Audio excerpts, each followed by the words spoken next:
Bonjour à tous. Alors, notre cours du chapitre 5 s'intitulait Le monde microbien. Le monde microbien, c'est-à-dire les microbes qui nous entourent. Alors, on pouvait voir qu'il y avait différentes catégories de microbes. On avait les ferments lactiques que l'on trouve dans les yaourts. On parle aussi de la présure qu'on met dans les fromages.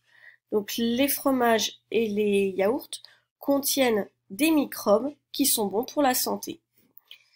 Et ensuite, là, on a le Covid-2, un autre SARS, un cousin du Covid-19, qui lui est pathogène, c'est-à-dire qui n'est pas bon pour la santé et même qui nous rend malades. Donc on a différents types de micro-organismes. On a les virus, les bactéries ou les champignons. Les micro-organismes ne sont visibles qu'au microscope. C'est pour ça qu'on dit micro-organismes. Certains sont pathogènes, donc dangereux pour les organismes et nous donnent des maladies. D'autres sont bénéfiques, c'est-à-dire qui nous aident. Et c'est le cas de ce que vous avez vu l'année dernière, le microbiote dans l'intestin. Alors, là, on est à l'intérieur de l'intestin, donc là, en fait, c'est là où passent vos nutriments.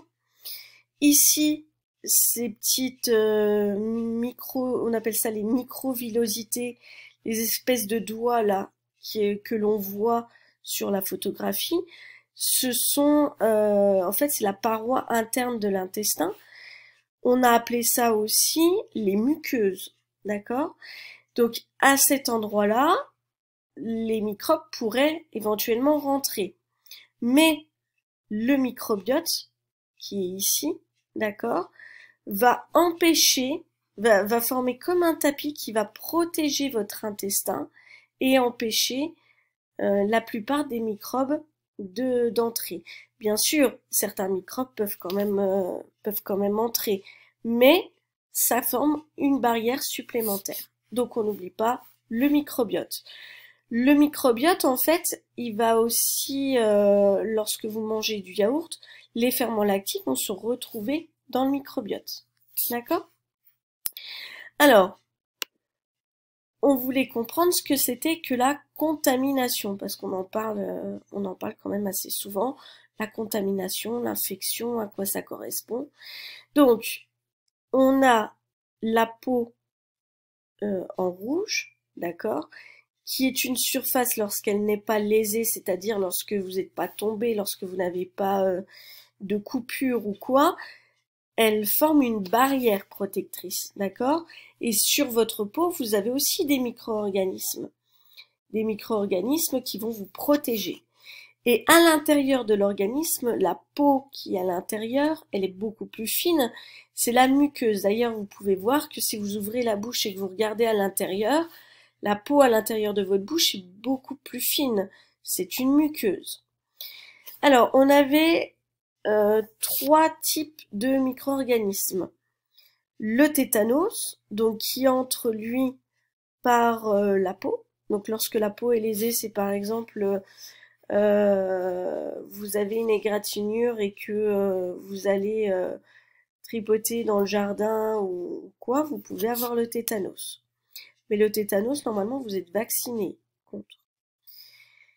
La bactérie Listeria, donc, c'est une bactérie que l'on peut retrouver dans les aliments, donc c'est pour ça que elle entre dans votre tube digestif et elle peut très bien passer au niveau de l'estomac ou au niveau de l'intestin. Et enfin, le Covid-19, qui lui est un virus, cette fois, mais qui rentre par voie aérienne, donc c'est-à-dire par le nez ou par la bouche, lors de la respiration. Et il se retrouve dans les sécrétions nasales.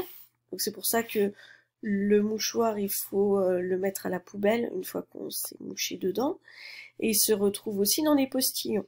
D'où le fait de porter des masques lorsque l'on est avec beaucoup de monde.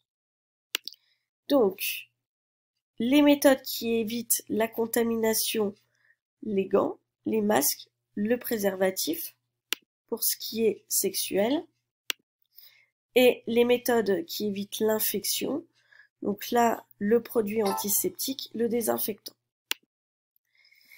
Donc la peau et les muqueuses sont les premiers barrages aux microbes pathogènes, donc aux microbes dangereux pour l'organisme.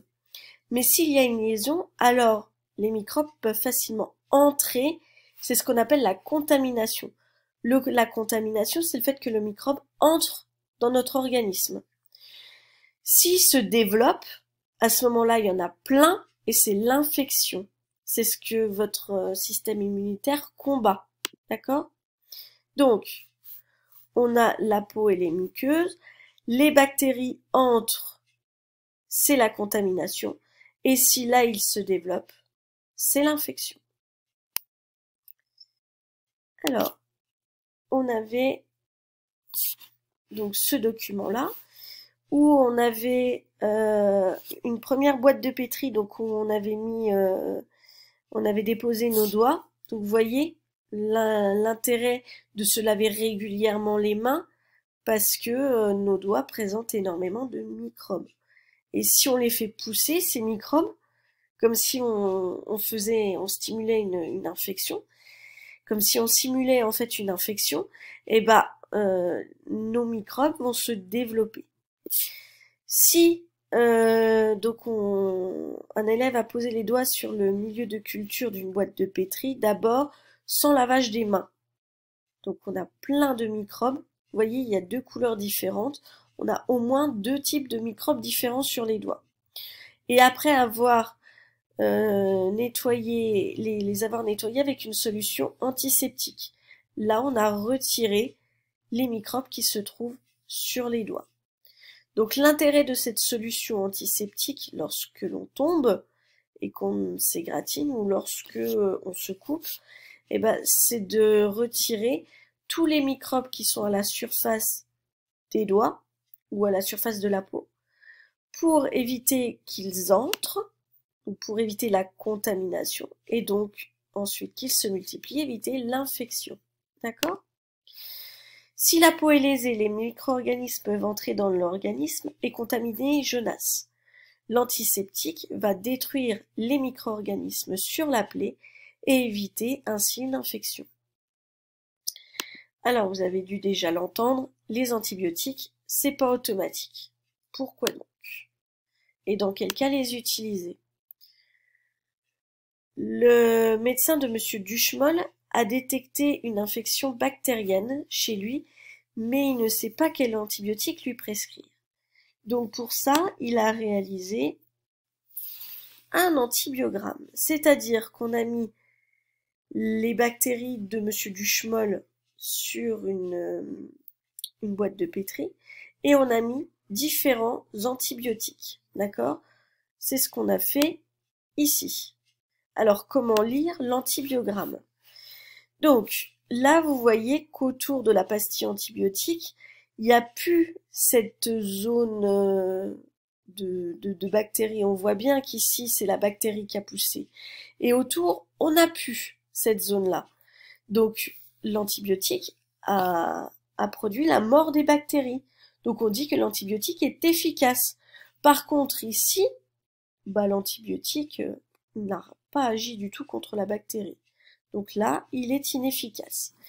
Vous voyez aussi que la largeur du cercle où la bactérie a été détruite, on dit la largeur de la lise de la bactérie, c'est la destruction de la bactérie, est plus ou moins important. Plus l'antibiotique est efficace, plus la zone autour de l'antibiotique sera sans bactéries. Donc, si on en revient à notre antibiogramme de Monsieur Duchemol, donc là, ces deux antibiotiques-là, il n'y a aucune zone autour sans bactéries. Donc ceux-là, le 1 et le 2, ne sont pas efficaces. Par contre, le 3 et le 4 sont efficaces. Mais vous voyez que la largeur de la zone de lise autour de l'antibiotique 4 est beaucoup plus importante. Donc c'est celui qui est le plus efficace. Donc il y a 2 antibiotiques efficaces, le 3 et le 4, car autour de la pastille antibiotique, je vois une zone de lyse, c'est-à-dire que les bactéries ont disparu. Elles ont été éliminées par l'antibiotique. Donc, on a bien parlé de bactéries, d'accord? Donc on utilise un antibiotique uniquement pour des bactéries.